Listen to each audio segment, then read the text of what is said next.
Hello everyone, and welcome back to The Social Tune. Today, we're going to talk about the best albums of 2015.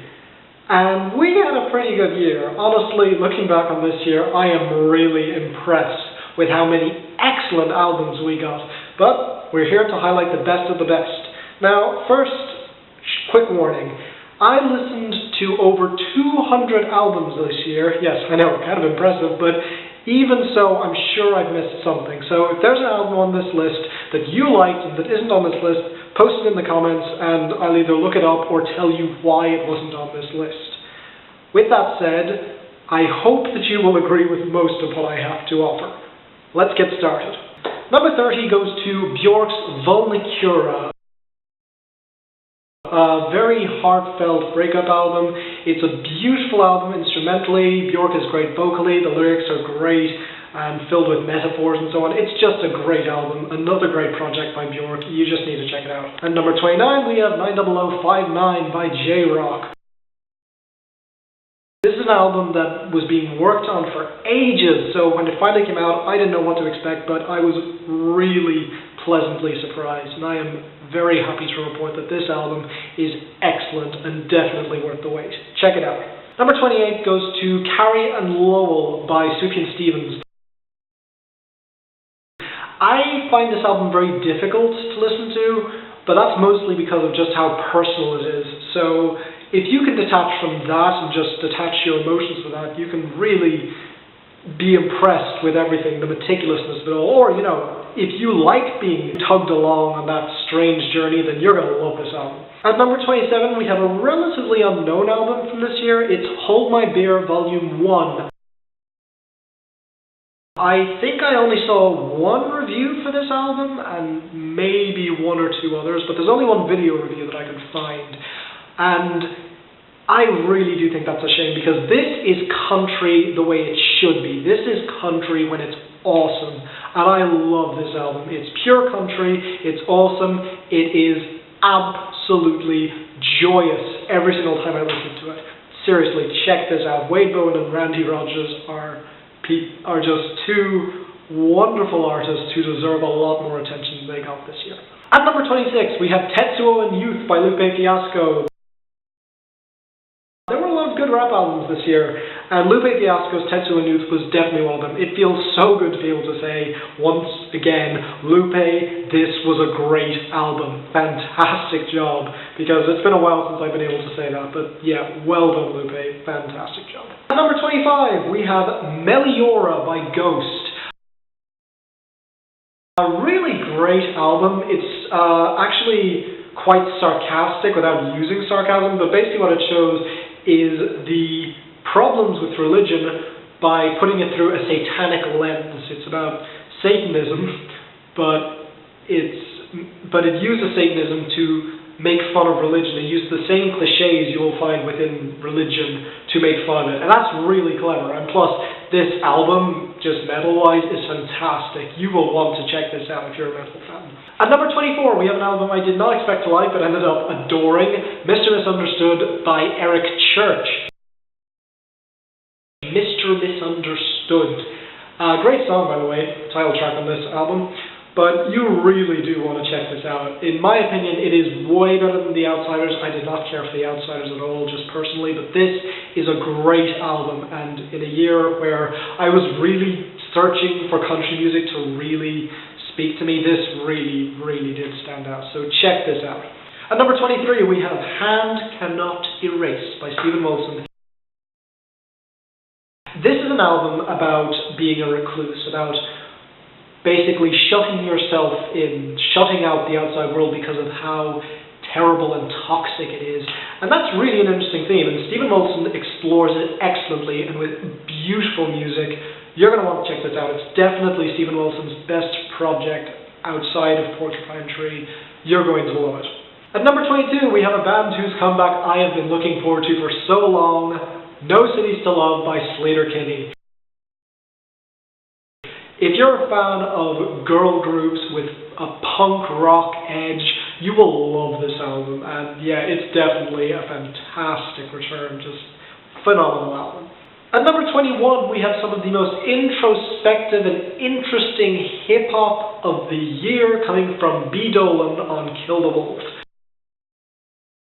This was so interesting to look at. This is such a smart and meticulous MC. I actually heard about him through Sage Francis's amazing song, Wanna Get Busy, last year. And while it's not quite as good as Sage Francis's album from last year, it's absolutely excellent. So I recommend you check both of these guys out because they're awesome. And Kill the Wolf was fantastic. Props to B. Dolan. At number 20, we have Every Hero Needs a Villain. It's just so nice to hear hip-hop artists be awesome and yet not take themselves too seriously. They're just spitting bars and just having fun. This is an album where if you're a sci-fi nerd and a fantasy nerd, you will love it because it's just so much fun to find all the references and the great technical wordplay and the flow and the fantastic production of this album. It's just fun, and it's a ton of fun at that. It's just great. Check this out. At number 19, we have Kamasi Washington's The Epic. I really enjoyed this album. I thought it was beautiful. I thought it was perfectly orchestrated. It's 3 hours long, which is a long time to sit through, but it's just so gorgeous. So if you have the patience, definitely check out this album, but it does require patience, and it is an acquired taste, so keep that in mind. At number 18, we have You in My Wilderness by Julia Holter. Easily one of the most beautiful albums of the year. This album really did hit me. Not straight away, it did take a couple of listens, but when it hit me, it really did hit me hard, and it's just a beautiful, gorgeous album that talks about mutually beneficial relationships, which is very interesting. It's very subtly done. Also, it's a central theme. There's no cohesive story. This is just separate songs that surround the same kind of subject matter, but it's definitely worth your time. This is just such a beautiful album. Just put some time aside and check this album out. And we're back through the magic of editing. Sorry about that. Camera broke down, but don't worry, this is here. So, with that said, number 17, Beyond the Red Mirror by Blind Guardian.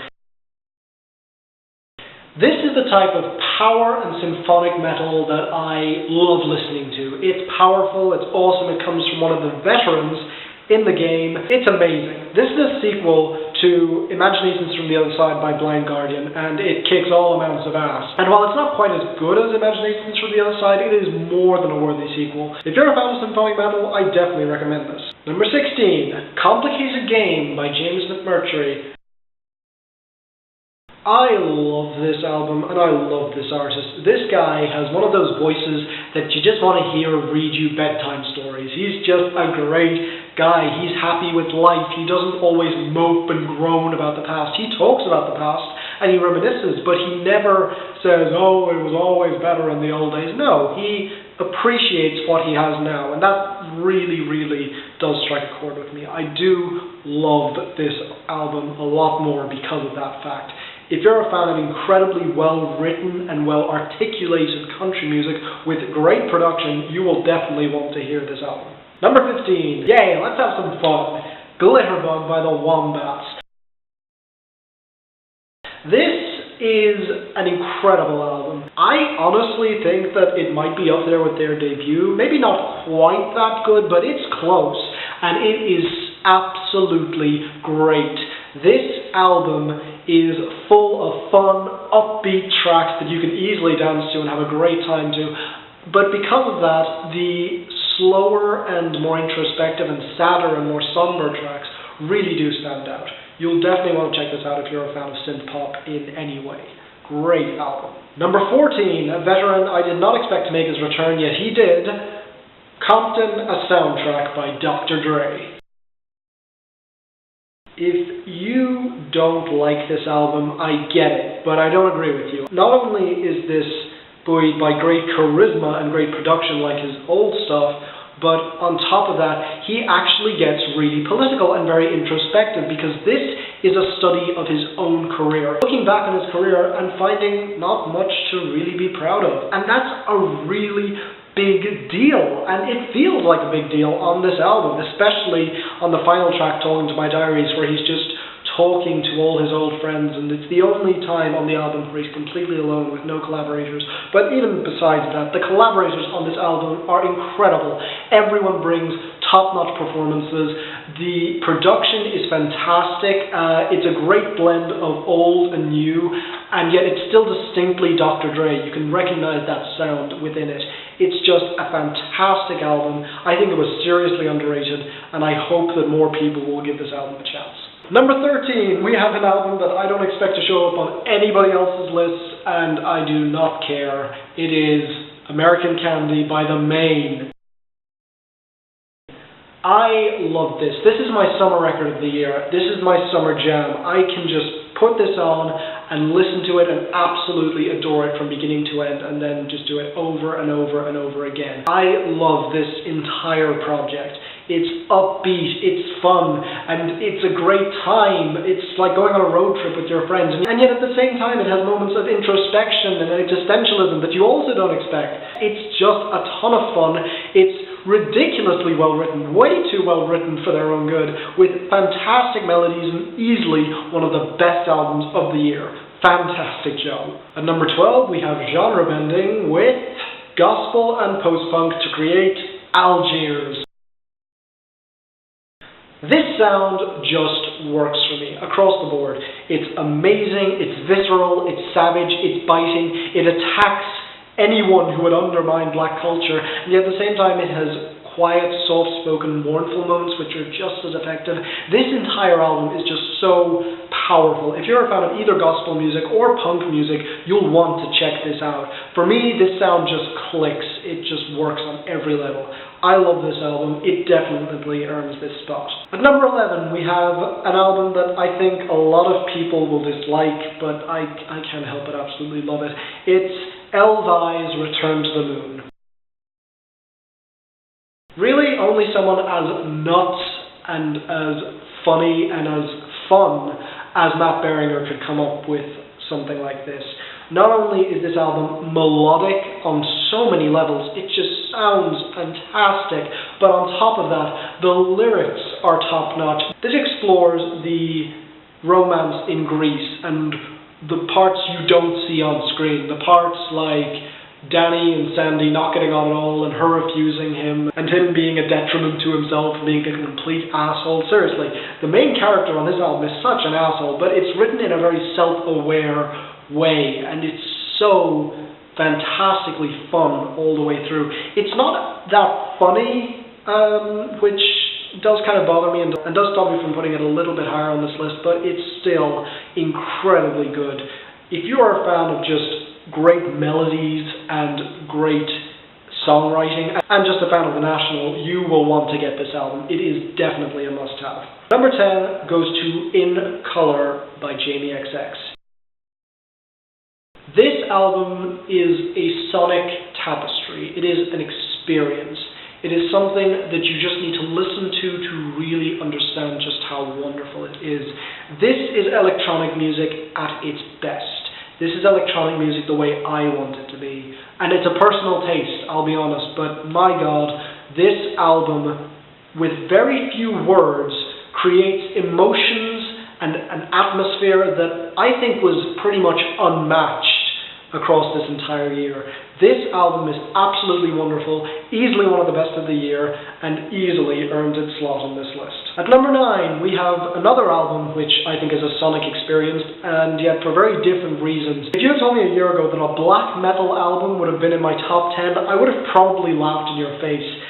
And yet, Autumn Eternal by Panopticon. This album is so powerful. It is so powerful. It perfectly captures the feeling of being out in the wilderness and waiting for the impending cold of winter. This album is dark and visceral, to be sure, but it also has an underlying warmth behind it, underlying hope to support the entire album, and it is absolutely heart-wrenching. This album is an experience. Austin Love's howls on this album are so powerful, and look, even if you can't understand what he's saying, it doesn't matter. It's that powerful. It's that good of an album. You need to check this out. If you are a fan of black metal, I cannot recommend this highly enough. It is an experience that is not to be missed. Check this out. Number 8, Blurryface by 21 Pilots. No, wait, stop, come back, those of you who ran for the hills because you hate this album.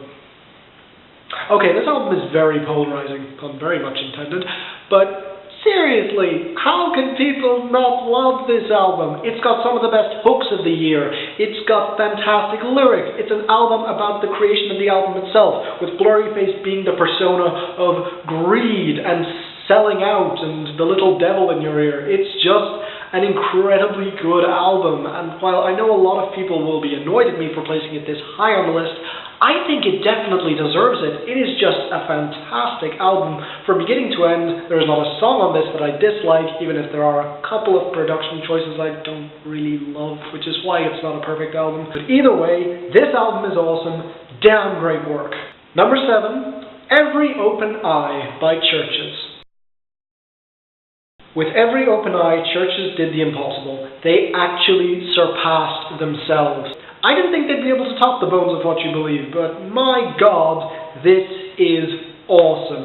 Everything is sharper. The synths, the writing, the stakes, everything is just upgraded to something absolutely wonderful. This is synth pop at its absolute best. It's easily my favorite synth pop album of the year, and it is just so good. Not only are the melodies strong, but it's nuanced, the writing is smart, there are so many great, positive, big messages in this. This album is just wonderful, and I highly recommend it to anyone, whether you're a fan of synth pop or not. There is always something to like in this album. Number 6, one of the most beautiful albums I heard all year, Poison Season by Destroyer. This was an easy pick for this list. I love Destroyer, and while this isn't quite as good as Your Blues, it's an incredible album.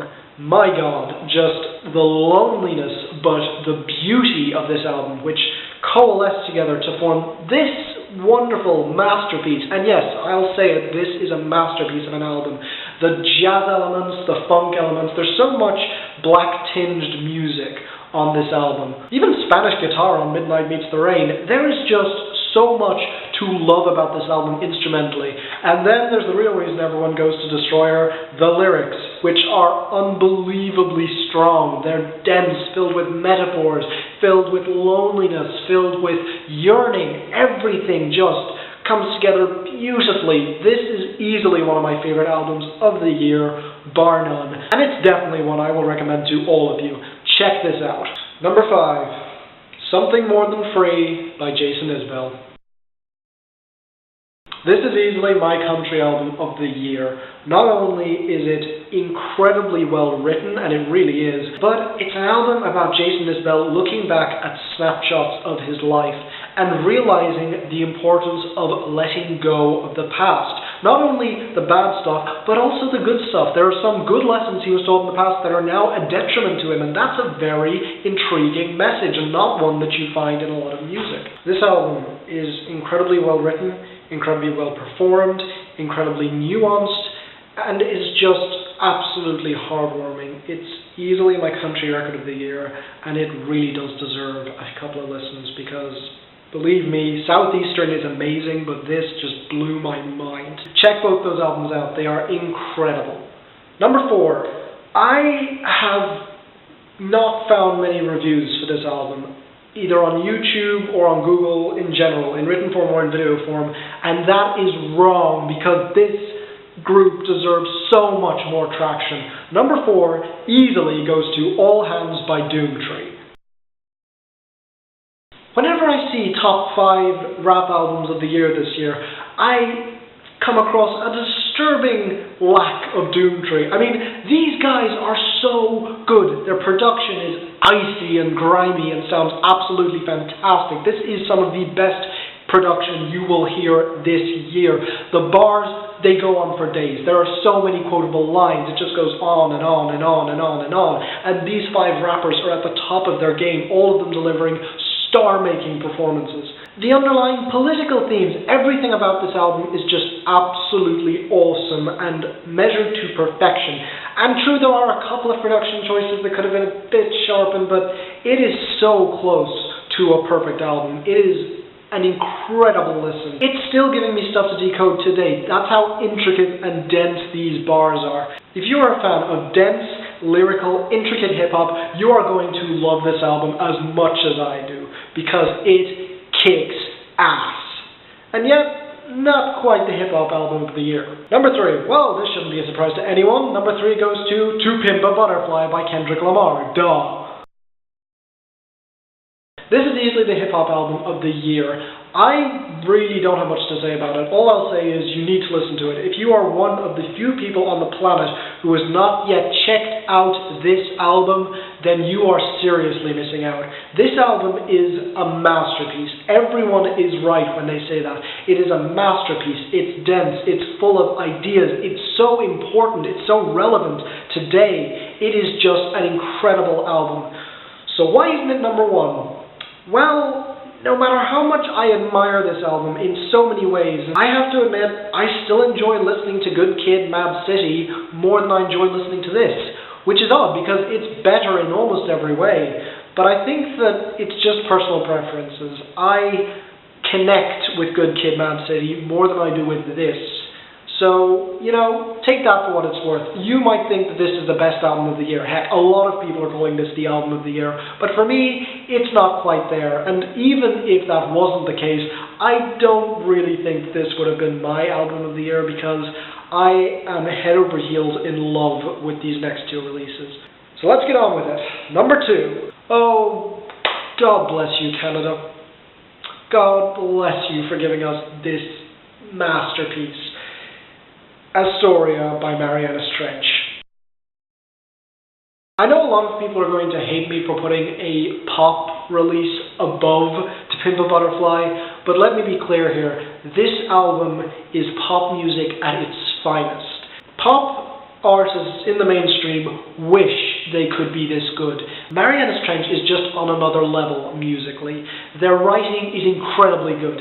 They have a frontman who I will easily defend has one of the best voices in music today. Their hooks are incredibly catchy and incredibly fun. There is not a song on this album I would skip. I can easily listen to this album over and over and over again. It's just so much fun. There's so many twists and turns that this album handles its emotions way better than you would expect. It is heartbreaking at points, which you would not expect from this album, but my God, this album as a whole, from beginning to end, is just epic. That is the only way to describe this album. It is epic in one word. It's just incredible. And yet, not quite my album of the year. Number 1. This album is perfect. Yes, I genuinely believe that. I think that this album is absolutely perfect, from beginning to end. I can only think of maybe 5 or 6 other albums that I would call perfect. And that's the entirety of music.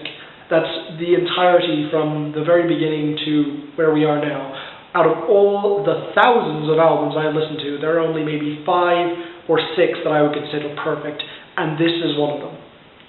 It goes to I Love You, Honey Bear by Father John Misty.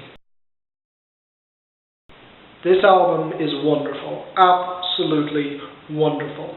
Not only is it gorgeous, and I mean gorgeous instrumentally, but the lyrics are unbelievably good. This details the life of a guy who is a complete idiot, and the writing is self-aware enough to make that absolutely clear, who has to move on from his life as a bachelor to become marriage material. And you know what?